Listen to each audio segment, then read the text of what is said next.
Apamila taning meto nga meeting.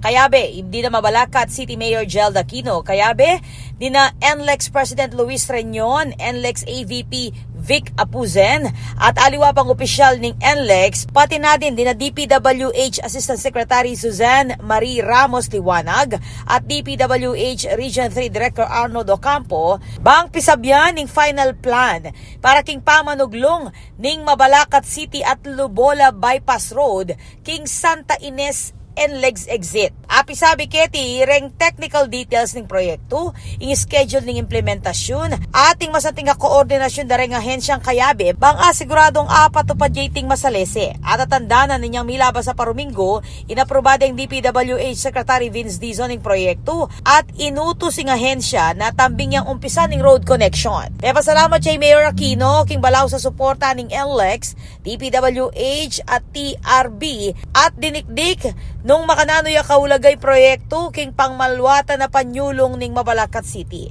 Kapag dasana ning proyekto ing apalwalas ing pulayin ning trapiko king syudad at mas mabilis at masalese dalan papunta king North Luzon Expressway.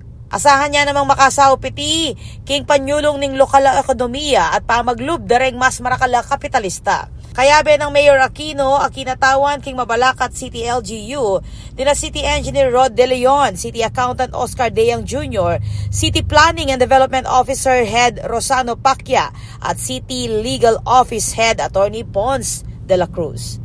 Ako po, Patricia Mamangon para king News Force Pampanga, balitang tutuking balen, susuyo.